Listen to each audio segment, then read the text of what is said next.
Let's talk about Vampire Weekend. Okay, we can talk about Vampire All Weekend. right, yeah, Um, big boy. yeah. So let me pull this up. I have some notes. This is Only God Was Above Us. It came out this year. It's the fifth studio album of East Coast prep band Vampire Weekend. Known for, a band that's really known for mixing a lot of different genres together. Baroque. You've got like Caribbean music, Afrobeat, Afropop, a lot of Paul Simon.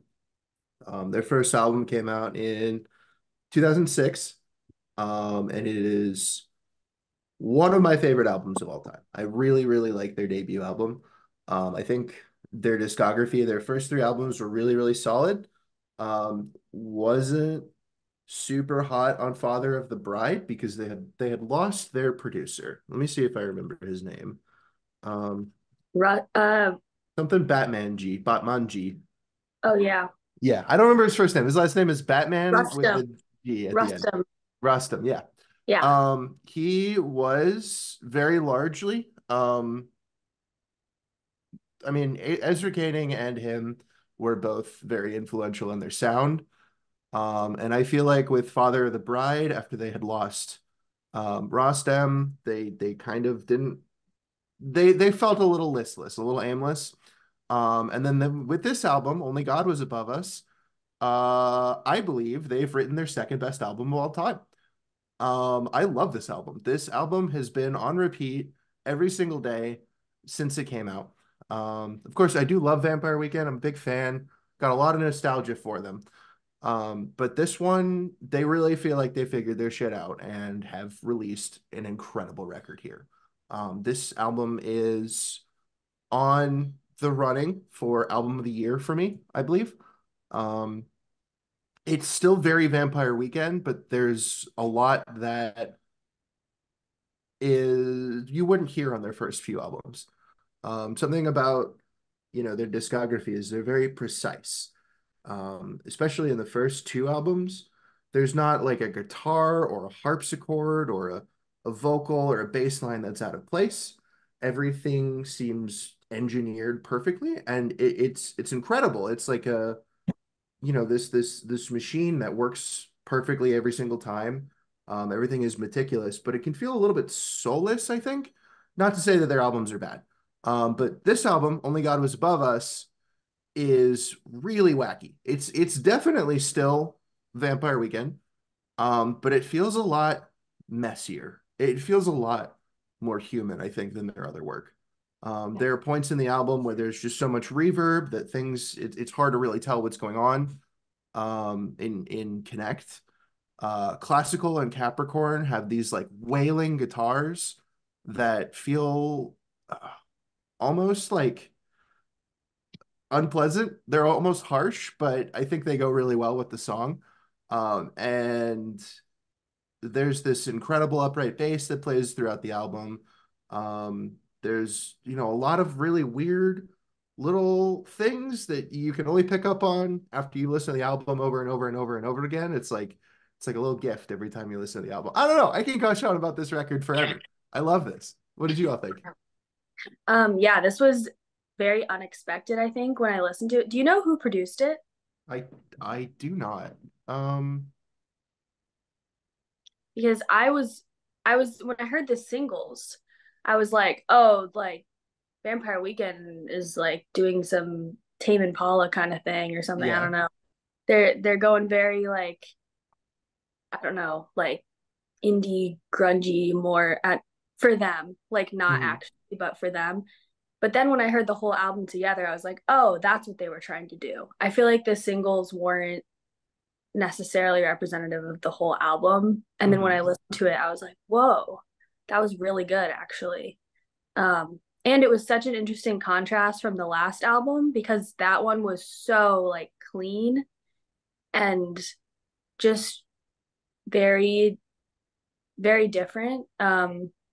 So I think I really liked the contrast of listening to that last album. That one I listened to a lot just because it's so like I have an interesting relationship with that album. It's so catchy and like Mhm. it kind of gets in your head. Father of the Um, Bride. Father of the Bride, yeah. Okay. And so I would listen to it a lot, like way more than one should. Um, for it being that kind of weird little album that's also like an hour and a half long.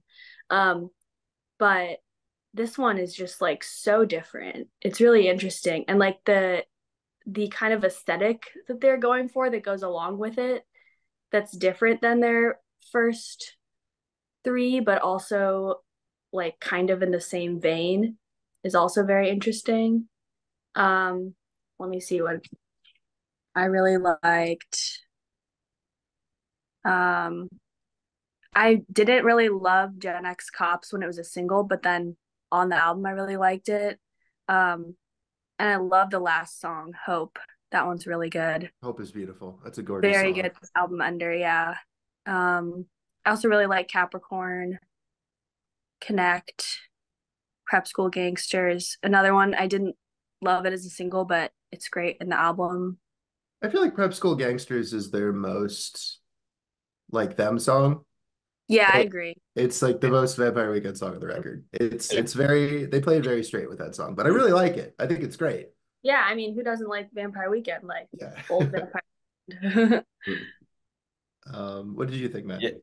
So I don't think I've ever listened to a full Vampire Weekend album. I was just thinking that Really? Really? Okay. into it. Obviously I know like their big songs and stuff, but I never really got into them as when I was young.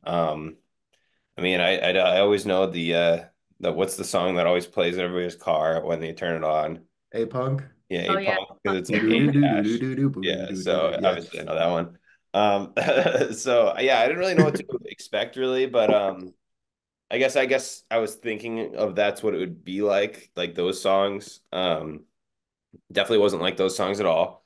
Like they definitely I guess it's a little bit more it's something more artsy, of more of a conceptual project than like kind of a pop project. I don't know if I liked it that much. I don't at least I'm not gonna go back to it. I don't know. I guess I appreciate them for like doing something different, and the album definitely sounds like I don't know. It doesn't sound like anything I've ever heard, really. So I think that's going for it. I don't know. Everybody seems to like it online, and so maybe I'm just wrong. Well, if you don't have, like, if you've not been a big fan of Vampire Weekend for a long time, you can't, it's hard to see like the tropes of their music that they're breaking, the conventions that they're breaking and the conventions that they're keeping. Like they're Yeah. still I mean they've still got like reggaeton drums, they've still got harpsichords and chamber music. They still sound a little bit like Paul Simon. But everything around that it's just such an evolution from their first album. And this is a band that's been around for almost 20 years at this point. And the fact that they can still sound like them, but make something so different is just it's astounding to me. You Yeah, know? Yeah. Like I it's definitely all under appreciate there. that. Mhm. Yeah, I definitely see that, and I appreciate that. I just don't know if the album's for me, but Yeah. maybe. But I think, as you said, like listening to it over and over again, you probably pick up on things. That probably helps too. So Hmm. hell yeah. Yeah. I've listened to it probably 3 or 4 times now, and every single time I like it better. Yeah. So I'm excited to keep listening to it and just like I hope I don't forget to. Because I don't think I like it as much as you, Tim, but I Well, think okay. I You better the listen to it more. I'm very yeah. nostalgic about Vampire Weekend. My first kiss was at a Vampire Weekend concert. Oh My wow. first band cover, Oh. Giving Up the Gun. Like I love Vampire Weekend, so Wow. Yeah. this is a big No, deal I for have me. a lot of nostalgia for them too. But and have you ever seen them live? They're I so have. good I live. just told Oh you my my first gosh. kiss was at a concert. Oh yeah, true. Oh Yeah. yeah. They're so good live. Ezra Koenig is a vampire though. Like he looks like he's Yeah, he 25. is. I used to be obsessed with him. My friend and I had a joke that we were like in love with him in high school. Well, he's married to Rashida Jones, Yeah, who is I they mean have a they're both kid. just beautiful people. Uh-huh. Yeah.